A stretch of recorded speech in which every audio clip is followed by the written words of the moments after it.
இப்போ பாருங்க, கயிறு ஏறும் போது கயிறை பார்த்த உடனே ஒரு சில மாணவர்களுக்கு இங்கே பாருங்க, இந்த ஹேண்டும் பாருங்க, நல்லா பாருங்க பாருங்க, கயிறை பார்த்த உடனே என்ன ஆயிடும்னா ஸ்வெட்டிங் அதிகமாயிடும், உள்ளங்கையில அதிகமா வேர்க்கும். எனக்கும் அந்த பிரச்சனை இருக்கும், எப்பவுமே அது வந்துடும். அதாவது இந்த உள்ளங்கை வேர்வை அப்படின்றது இப்போ நான் வந்து கிட்டத்தட்ட ஒரு மிக குறைந்தபட்சம் ஒரு 22-23 வருடங்களா என்னுடைய 17-18 வயதுல இருந்து ரோப் ஏறிட்டு இருக்கேன். அப்போ இருந்து இன்னைக்கு வரைக்கும் ரோப் ஏறிட்டே தான் இருக்கேன். எனக்கு இந்த ஸ்வெட்டிங்ன்றது கையில் இருந்துகிட்டே தான் இருக்கு. இப்போ பாருங்க, இந்த மாணவனையும் பார்த்துருப்பீங்க. இந்த ஸ்வெட்டிங் இருக்கிறதுனால ஏற முடியாம போயிடுமா சார் அப்படின்னா அது உண்மையே கிடையாது, 100% உண்மை கிடையாது. இந்த ஸ்வெட்டிங்கை வந்து நம்ம கூடவே பழகி இருக்கணும். நம்ம எல்லா வேலையும் நம்ம இதை வச்சுட்டே தான் பண்ணிக்கிட்டு இருக்கோம். ஸோ இதனால பாதிக்கப்படுமா சார்ன்றது கிடையாது. ஆனால் நீங்கள் என்ன பண்ணணும்னா, ஸ்வெட் ஆகிற பர்சனாக இருந்தாலையும் உங்கள் உடம்பை தூக்கிறதுக்கு தேவையான பவரு உங்களுடைய கையிலையும் ஷோல்டர்லையும் இருக்கணும். அது இருந்துச்சுன்னா உங்களால் பண்ணிட முடியும் கண்டிப்பாக. அது இல்லாமல் பவர் இல்லாத பையன் தான் வந்து சார் எனக்கு ஸ்வெட் ஆகுது என்னால் ஏற முடியல அப்படின்னு சொல்ல முடியும். நல்லா ஏறுற பையனுக்கு ஸ்வெட்டிங்ன்றது ஒரு விஷயமே கிடையாது, 100% ஏறிடலாம்.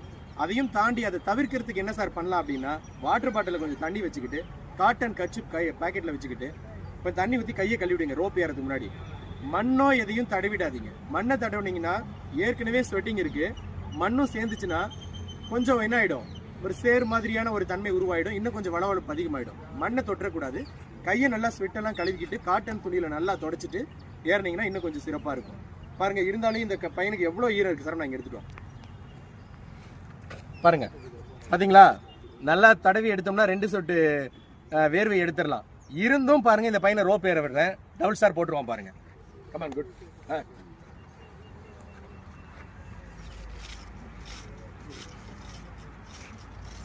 பாருங்க எவ்வளவு ஸ்வெட்டிங் இருந்தது, எப்படி ஏறான்னு பாருங்க.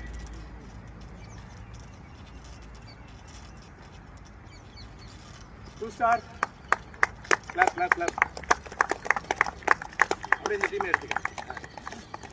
Okay, good. சார் கிட்ட சார், பார்த்தீங்கன்னா தெரியும், திரும்பவும் சொல்லிட்டே இருக்கேன். எப்படி ஏறி இறங்கினான்னா சும்மா வந்து ஒரு மனோதைரியத்தை கொடுத்து ஒரு மோட்டிவேஷனை கொடுத்து ஏறுறான்னு சொல்லி விடலை.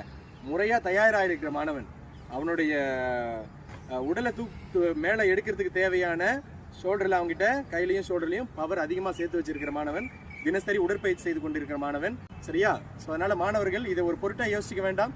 அது இருந்தாலையும் முறையான உடற்பயிற்சி செய்யணும். இதை நீங்கள் ஓவர் கம் பண்ணி வெளியே வந்துடலாம். ரைட், சிறப்பு.